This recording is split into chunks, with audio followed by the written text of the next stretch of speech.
Question number हम लोग start करते हैं आईडीएफ का क्वेश्चन नंबर 30। ठीक है, एनसीईआरटी का क्वेश्चन नंबर 30। इसमें क्या है कि tan of 1/2 sin inverse 2x upon 1 plus x square है plus cos inverse 1 minus y square upon 1 plus y square. जहाँ पे दिया गया है कि मॉड ऑफ x जो है लेस देन 1 है, मतलब कि आप ये कह सकते हो कि x का वैल्यू -1 और 1 के बीच तक जा सकता है। बेसिक से ये कॉन्सेप्ट क्लियर होना चाहिए। y ग्रेटर देन 0 है and x into y less than, मैंने दोनों का प्रोडक्ट है वो 1 से कम। ठीक है, तो इसको देखने के बाद ये फार्मूला एक फील आना चाहिए आपको कि 2 tan theta upon 1 plus tan square theta क्या होता है, कोसाइन tan थीटा का फार्मूला, और 1 minus tan square theta by 1 plus tan square theta का एक फार्मूला होता है cos थीटा, क्योंकि अगला ब्रैकेट में तो यही कुछ ऐसा ही है। तो अगर ये दोनों फार्मूला अगर आपको फील आ गया तब तो ये क्वेश्चन के बारे में आप सोच सकते हो। ठीक है, क्योंकि आपको सब्स्टिट्यूशन ही करना होगा। ठीक है, तो जब आप सब्स्टिट्यूट करोगे तो put x is equal to tan theta 1, ठीक है, और y बराबर एंड लिख दो एंड y बराबर tan थीटा 2। उससे क्या फायदा होगा कि 1 माइनस tan स्क्वायर थीटा 2 बनेगा और 1 प्लस tan स्क्वायर थीटा 2 बनेगा। उसके बाद आप जानते हो कि इसको इन्वर्ट करना पड़ता है, तो एट ए टाइम हम बोलते हैं कि जैसे ही आप x बराबर क्या मानते हैं, x बराबर आप क्या मानते हैं tan थीटा 1, इसको अभी छोड़ देते हैं। तो हम बोलते हैं कि थीटा 1 को सिलेक्ट कर लो माइनस π/2 से लेके π/2 के बीच में। ऐसा इसलिए क्योंकि आप जब इन्वर्ट कर पाओगे, मतलब tan को इधर भेजोगे तो tan inverse of x is equal to theta 1 लिख पाओगे। अगर ये इंफॉर्मेशन नहीं रहेगा तो तुम इसको ऐसे नहीं लिख सकते, बिकॉज ऑफ थीटा 1 इसी रेंज में होता है, तभी tan इनवर्स x जो है वो थीटा 1 के बराबर होता है। ये हुआ एक बात। एक बात की क्वेश्चन हमें ये भी इंफॉर्मेशन दे रहा है कि x का वैल्यू -1 और 1 के बीच में है, तो इसका मतलब यहाँ से हम अगर इसको सोचें तो x tan थीटा 1 के बराबर है और x जो है वो -1 और 1 के बीच में है, तो हम कह सकते हैं कि चूंकि हमें ये गिवन है कि x हमारा -1 और 1 के बीच में है, तो x का वैल्यू तो tan थीटा 1 होता है, तो tan थीटा 1 का वैल्यू क्या हो गया -1 से लेके 1 तक, है ना। इसका क्यों यूज है, क्या यूज है, वो आगे चल के समझ में आएगा इसी क्वेश्चन में। ठीक है, तो tan थीटा 1 जो है x के बराबर था, यहाँ से हमने लिख दिया -1 और 1 के बराबर।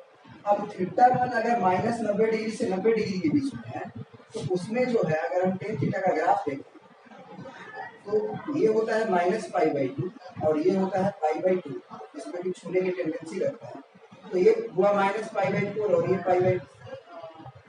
तो ये तो आप इन्वर्ट करने के लिए बोले, लेकिन इसने क्या किया कि थीटा 1 को और कम किया, क्योंकि थीटा 1 अब क्या हो जाएगा -π/2 से π/4 तक। ऐसे थीटा 1 इधर भी होता है, पता होना चाहिए, इधर भी आप जाओगे तो इधर भी -1 और 1 होगा, है ना, यानी कि π/2 से π/4 आगे और पाई से π/4 आगे जाना पड़ेगा तो भी होगा, लेकिन थीटा 1 का ये वैल्यू दे देने के कारण उनको फर्स्ट क्वाड्रेंट में डिसाइड करना होगा कि वो -1 और 1 के बीच में क्या है। तो ये डिसाइड हो गया कि ये -90 45 डिग्री से 45 डिग्री ओपन ब्रैकेट रहेगा अकॉर्डिंग टू दिस इंफॉर्मेशन। तो ठीक है, अब ये आप याद रखोगे कि थीटा 1 हमारा -45 डिग्री से 45 डिग्री है। ठीक है, चलिए ये हो गया। ठीक है, और ऑल्सो क्या मानोगे, y इज इक्वल टू क्या बोले थे मानने के लिए tan थीटा 2, तो थीटा 2 को तुरंत क्या मानोगे -π/2 से लेकर π/2 तक। लेकिन क्वेश्चन में क्या दे रखा है, क्यों, क्योंकि आप इन्वर्ट कर पाओगे तभी तो थीटा 2 बराबर tan इनवर्स ऑफ y लिख पाओगे, है ना, tan को इधर भेज पाओगे जब ये थीटा 2 -90 डिग्री से 90 डिग्री के बीच में रहेगा। अब क्वेश्चन ये है कि अकॉर्डिंग टू द क्वेश्चन उनको y का वैल्यू दिया गया है ये ग्रेटर देन 0 दिया हुआ है, बस। तो ग्रेटर देन अगर y का वैल्यू 0 दिया हुआ है तो आप एक बात बताओ y किसके बराबर है, y किसके बराबर है, तो y टेन थीटा टू माने हो तो लिखो कि y ग्रेटर देन 0 है। दिस इंप्लाई कि tan theta two greater than 0 है। अब बताओ टेन थीटा टू अगर ग्रेटर देन 0 है और ये angle minus pi by two से पाई बाई टू के बीच में है, इसका मतलब निश्चित रूप से थीटा टू को होना पड़ेगा ग्रेटर देन 0 और less than pi by two. Less than pi by two इसका क्या लॉजिक है? क्योंकि टेन थीटा टू पॉजिटिव है और थीटा टू का वैल्यू यही है, तो फिर टेन थीटा का ही हम ग्राफ देखें तो पॉजिटिव हमारा 0 से पाई बाई टू के बीच में ही तो है टेन थीटा टू। तो थीटा टू का वैल्यू हो गया 0 से पाई बाई टू के बीच में। तो ये इन्फॉर्मेशन हम उसके अकॉर्डिंग रखेंगे। ठीक है, थोड़ा सा हम नीचे कर देते हैं इसको समझने के लिए आपको। चलिए, तो यहाँ से थीटा टू का वैल्यू 0 से पाई बाई टू के बीच में आया और थीटा वन का वैल्यू जो है वो माइनस पाई बाई टू से पाई बाई फोर के बीच में है। ठीक है, अब जो है जब सब्स्टिट्यूशन हम लोग करेंगे तो देखिए आपको क्या फायदा होगा, है ना है ना।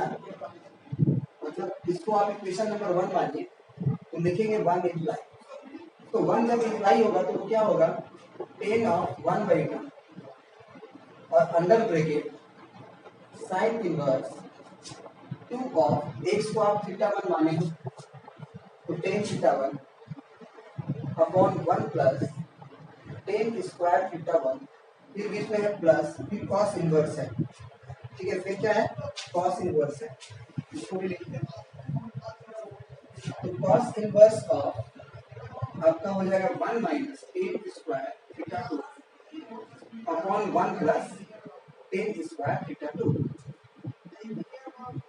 अब देखिए, अब यहाँ से मजा आएगा कि tan of 1 by two under bracket ये sine inverse 2 tan theta by 1 plus tan square theta बनेगा साइन 2 थीटा 1, है ना, 2 थीटा 1, फिर प्लस कॉस इनवर्स ये बनेगा कॉस ऑफ 2 थीटा 2। ठीक है, तो ये फार्मूला है ना 1 minus tan square theta 2 by 1 plus tan square theta 2 का कॉस 2 थीटा। ठीक है, अब यहीं पे दिक्कत होता है बच्चों को, बहुत सारे शिक्षक क्या करते हैं डायरेक्ट 2 थीटा 1 लिख देते हैं, कहते हैं साइन इनवर्स, साइन रहता है तो ये कट जाता है। अरे भाई नहीं कटता है ना, हमेशा ऐसा थोड़ी होता है, हमेशा इस फॉर्मूला में कर सकते हो, sine of sine inverse x is always x, but sine of sine inverse of sine x is not is equal to x for all x belongs to R, ये नहीं होता है। तो उसके लिए आपको पहले भी कंडीशन बताया जा चुका है कि 2 थीटा 1 जो है अगर हमारे रेंज में है माइनस 90 डिग्री से 90 डिग्री के बीच में रहे तब उनकी साइन इनवर्स को काट सकते हैं। तो उसी दिन के लिए ये इन्फॉर्मेशन का यूज करेंगे। हमारा फाइनली थीटा 1 आया था माइनस पाई बाई 2 से पाई बाई 4, तो लिखेंगे now theta 1 is greater than minus pi by 4 से लेके पाई बाई 4। दिस इंप्लाई अगर हम 2 थीटा 1 का रेंज निकालें तो 2 से गुना करना होगा, यानी कि माइनस 90 डिग्री से लेके 90 डिग्री तक 2 तो कट जाएगा। तो 2 थीटा 1 अगर हमारे माइनस 90 डिग्री से 90 डिग्री के बीच में है तो इन्वर्ट कर सकते हैं। ठीक है ना, एंड वहां से देखिए 2 थीटा 2 का रेंज निकालना है, तो थीटा 2 का रेंज दिया है यह क्या हमारा 0 से लेके पाई बाई 2 के बीच में। तो अगर हम 2 से गुना करें तो इधर 0 ही रहेगा और इधर हो जाएगा पाई। तो अगर 2 थीटा 1 0 से पाई के बीच में है तो कॉस इनवर्स का रेंज तो 0 से पाई ही होता है ना। तो ये दोनों इंफॉर्मेशन को यूज करके हम क्या बोल सकते हैं, देयरफॉर इसको ऐसे करके आप एरो करके लिख सकते हैं, देयरफॉर टेन ऑफ ये इनवर्स नहीं एक्चुअली टेन ऑफ 1 बाई 2 और इसको हम लिख सकते हैं 2 थीटा 1 प्लस 2 थीटा 2। अब ये 2 से 2 कट जाएगा यहाँ वाला 2, इसका मतलब अब हमको वैल्यू निकालना है ten of theta 1 plus theta 2, ten of theta 1 plus theta 2। अब टेन थीटा 1 प्लस थीटा 2 का वैल्यू निकालना है, तो अब क्या करेंगे हम लोग, इसको मिटा देंगे। हाँ, इसको नहीं बल्कि हम ये क्वेश्चन को ही मिटा देते हैं, क्वेश्चन की जगह पे हम काम करेंगे। ठीक है, तो अब देखिए, अब tan theta 1 plus tan theta 2 का जो वैल्यू आएगा, ten of theta 1 plus theta 2 का जो वैल्यू आएगा वो आएगा हमारा टेन ए प्लस बी का फॉर्मूला, तो tan theta 1 plus tan theta 2 divided by 1 minus tan theta one into tan theta two. तो टेन थीटा वन यहाँ से क्या था, क्या माने थे आप, टेन थीटा वन को एक्स माने थे, तो ये वैल्यू हो जाएगा x plus y divided by one minus x into y. ठीक है, बस ये आंसर हो गया आपका। ठीक है, इस क्वेश्चन का ये आंसर है। अब चलिए हम लोग क्वेश्चन नंबर 14 देखते हैं। Derive sin inverse 1 by 5 plus cos inverse x is equal to 1, then find the value of x। तो एक बार बताओ कि सबसे पहले साइन का आर्गुमेंट क्या होता है तो 1 होता है। साइन का आर्गुमेंट क्या होता है तो 1 होता है। तो कहोगे सर पाई बाई 2, तो हम बोले गलत। क्या 5 पाई बाई 2 होगा तो नहीं होगा, आपको तो पता होगा कि ये पाई बाई 2 का जगह होता है। तो अगर हम बोले कि ये 2 पाई बाई 2, ये 3 पाई बाई 2, ये 4 पाई बाई 2, ये 5 पाई बाई 2, तो भी तो 1 होगा।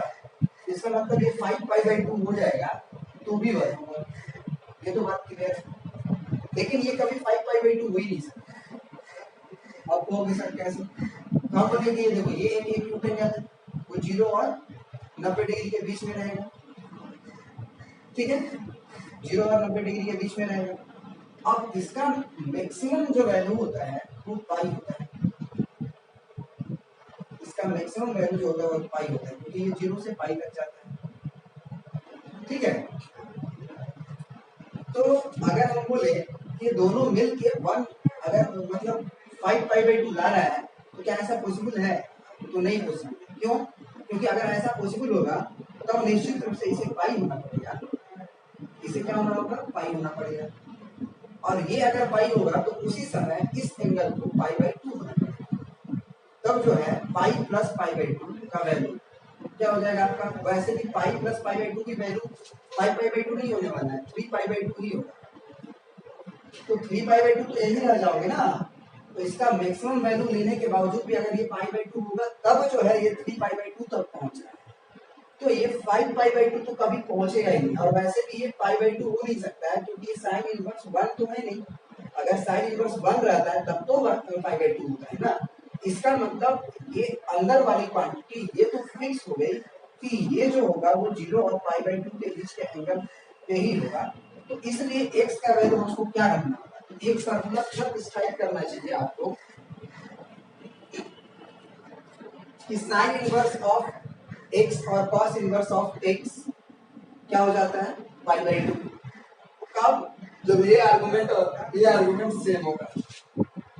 तो इसका मतलब x बराबर 1 बाई अगर 5 रख दें तो sin इनवर्स 1 बाई 5 और cos inverse 1 by 5 pi by 2 हो जाएगा और sin पाई बाई 2 बन जाएगा। इसका मतलब x का वैल्यू 1 बाई 5 होना चाहिए। ठीक है, तो ये इसलिए बता दिए ना क्योंकि कुछ लड़का सोचता है कि 1 तो और भी एंगल पे होता है ना, तो और एंगल ये ऑब्जेक्ट कर ही नहीं सकता है, क्योंकि sin इनवर्स हमेशा एक्यूट रहेगा। और इसका मैक्सिमम वैल्यू अगर पाई भी होता है और इसका भी मैक्सिमम वैल्यू आप पाई बाई 2 लेते हो तो दोनों मिलकर 3 पाई बाई 2 तक जाएगा और ये -1 दे देगा 3 पाई बाई 2, तो 1 का चांस ही नहीं है। चलिए अब आगे बढ़ते हैं। अब आते हैं क्वेश्चन नंबर 15। क्या कर रहा है क्वेश्चन नंबर 15, इसमें जरा सोचिए। अब चलिए ये क्वेश्चन है, इसमें बोला कि tan inverse of x minus 1 by x minus 2 plus tan inverse x plus 1 by x plus 2 is equal to pi by 4, then find the value of x।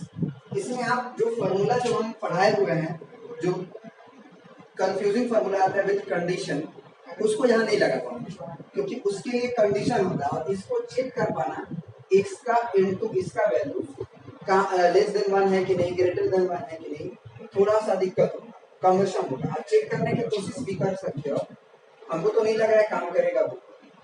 तो इसीलिए यहाँ पे हम लोग इनिशियल बिंदु से शुरू करेंगे। हम मान लेंगे कि ये एक एंगल है, tan इनवर्स क्या है, एक एंगल है, तो इस एंगल को हम अल्फा मान लेते हैं और ये भी एक एंगल है, इसको हम बीटा मान लेते हैं, है ना। लिख देते हैं let alpha is equal to tan inverse of x minus 1 by x minus 2। ठीक है, ये मान सकते हैं। And beta is equal to tan inverse of x plus 1 by x plus 2। अब ये अगर tan इनवर्स वाला एंगल है तो ये एंगल तो एक्यूट होगा ही, ये भी एक्यूट का इन द सेंस कि एक्यूट नहीं कह सकते, -90 डिग्री से 90 डिग्री के बीच में होगा और ये भी -90 डिग्री से 90 डिग्री के बीच में।